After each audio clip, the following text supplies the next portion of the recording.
E nessa quarta-feira, 335 estrangeiros e 76 palestinos saíram de Gaza. E pelo segundo dia consecutivo, o grupo de brasileiros que aguarda a liberação para deixar a zona de conflito não conseguiu entrar na lista de estrangeiros autorizados a cruzar a passagem entre Rafah e o Egito. O presidente Lula, que na última sexta-feira disse que iria, abre aspas, falar com os amigos do Hamas, fecha aspas, para pedir que eles liberassem os reféns da guerra, ainda não conseguiu, por meio do Itamaraty, que os 34 brasileiros que querem sair da região consigam atravessar a fronteira. Pelas redes sociais, brasileiros que estão na faixa de Gaza demonstraram preocupação e revolta com o governo Lula.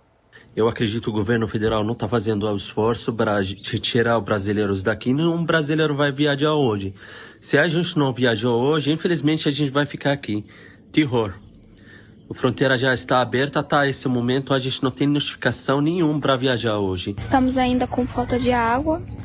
Daqui uns dias eu acho que a gente não vai conseguir encontrar mais água. Tá difícil. Não temos luz, tanto de carregador, celular, a gente vai procurar um ponto, um mercado para carregar. Não temos internet também. Temos que ficar procurando um lugar que tem internet para conseguir ter um contato com as pessoas daí. Tá difícil, gente. As fronteiras estão fechadas, muita gente está morrendo todo dia.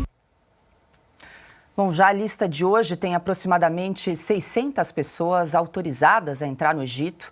400 são norte-americanas.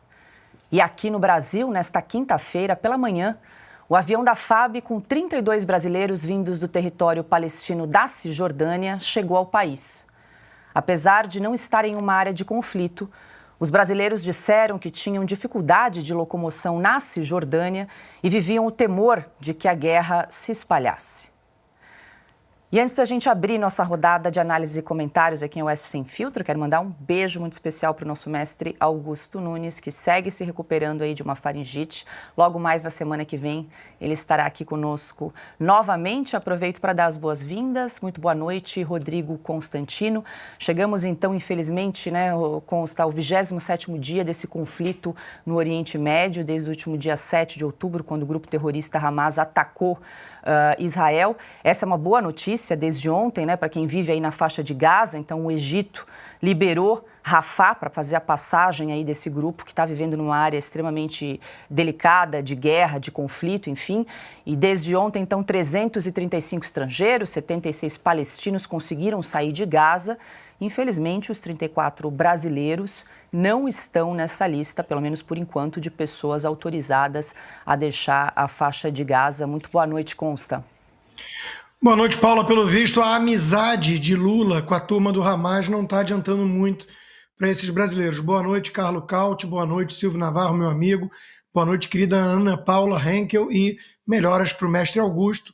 Acima de tudo, boa noite para a nossa qualificada audiência. Veja, em primeiro lugar, que amizades são essas? Aliás, é recíproca, porque um líder do Hamas também disse que tem amigos na esquerda global, quase convocando os regimes nefastos socialistas, comunistas, para uma guerra mundial. Falou da Rússia, da China, e que eles podem muito mais contra os Estados Unidos para derrubar essa hegemonia americana.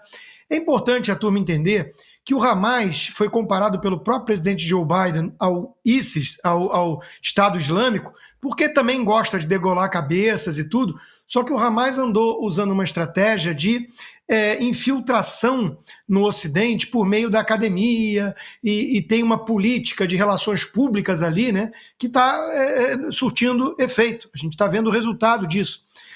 Muçulmanos são mortos no Iêmen, em vários outros países, e não há mobilização no Ocidente por isso. Aí quando tem uma reação legítima de Israel, Londres é tomada por pessoas que defendem a causa palestina. Tudo isso é muito bizarro, tudo isso é muito estranho. E é importante a gente entender que esses outros países árabes, muçulmanos, eles não querem absorver esses palestinos todos, por motivos óbvios. O Egito mesmo tem que lidar lá com a Irmandade Muçulmana, que é um grupo terrorista mais próximo do Irã, assim como o Hezbollah no Líbano. Essa turma toda ligada aos xiitas ayatolás do Irã é uma turma que assusta até mesmo os países muçulmanos. Então não vai simplesmente abrir corredor humanitário, fronteira e sair colocando para dentro gente que vive há anos num território onde o Hamas domina desde 2006, 2007, com mão de ferro, mas, segundo algumas pesquisas, cerca de 50% de apoio. Então é preciso separar o joio do trigo aqui, parar de falar em xenofobia o tempo todo e entender que nenhum país sensato vai abrir suas fronteiras para colocar para dentro, sem algum filtro, critério mais rigoroso, gente que vive há tanto tempo num ambiente dominado por um grupo como o Hamas. A gente está vendo no Ocidente um bando de esquerdista, né, alienado em defesa desse grupo bárbaro, que não deixa escondido sequer o seu intuito, é matar judeus. Não é liberar a Palestina, coisa alguma, é exterminar judeus. E o próprio povo da Palestina, isso é importante deixar claro também nessa primeira mensagem, né, é feito refém, muitas vezes, do Hamas. O Hamas disse também, né, lideranças em entrevistas confessaram que aqueles túneis não são para ajudar o povo, coisa alguma. É para terrorista poder perpetrar seus ataques e matar judeus. O povo da Palestina é um problema da ONU, é um problema de Israel. Isso foi dito por um líder do Hamas.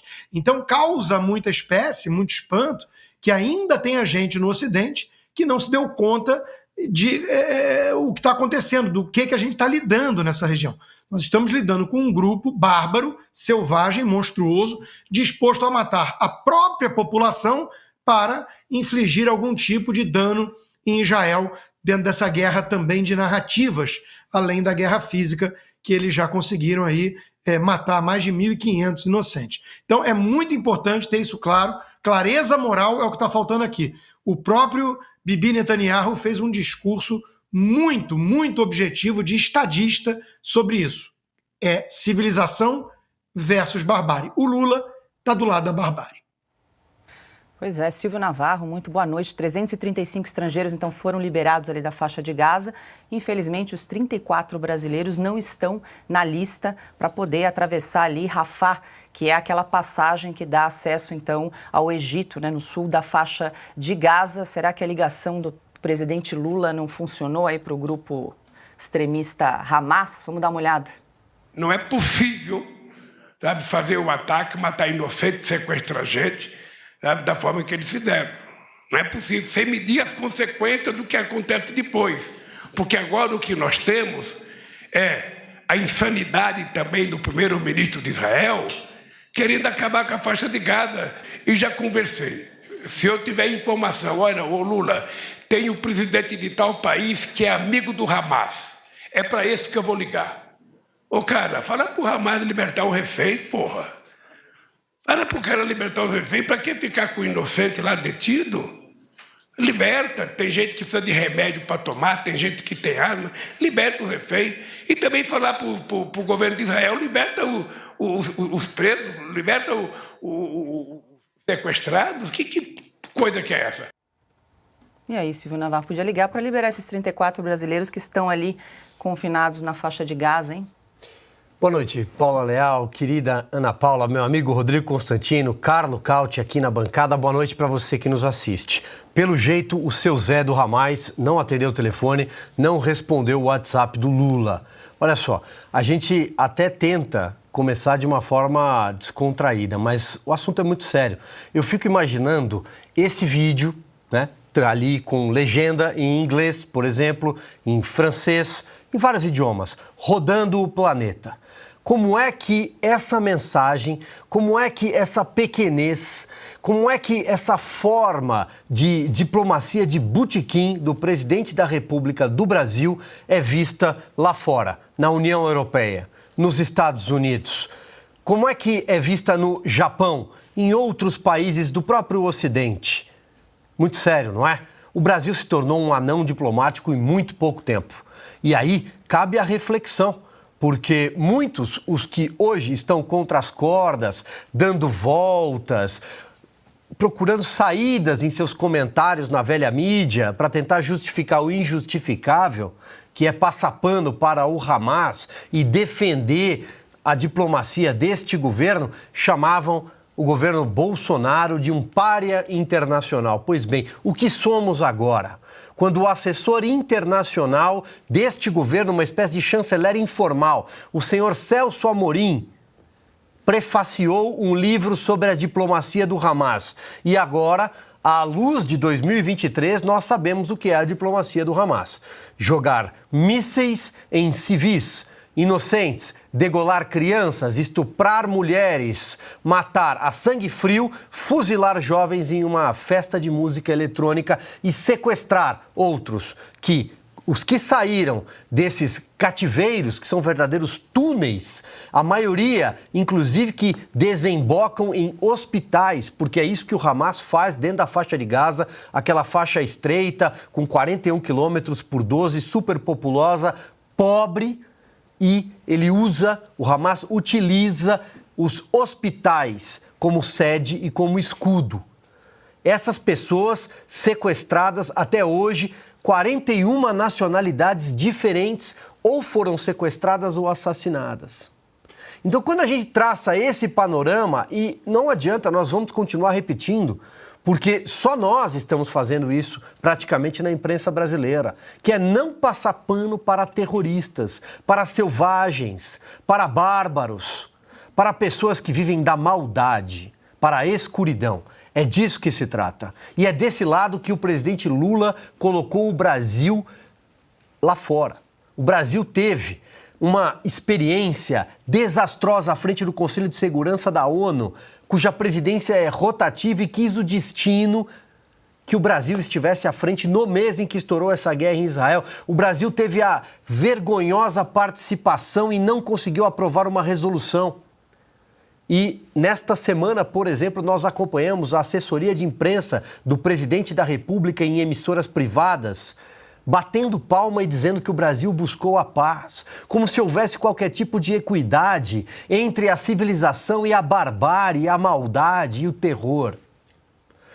Estamos sendo repetitivos aqui, sim, e não vamos cansar, porque Israel vai vencer esta guerra e no futuro o Tribunal da História vai mostrar mais uma vez de que lado este governo, de que lado a esquerda, de que lado os irrecuperáveis do PT colocaram o Brasil.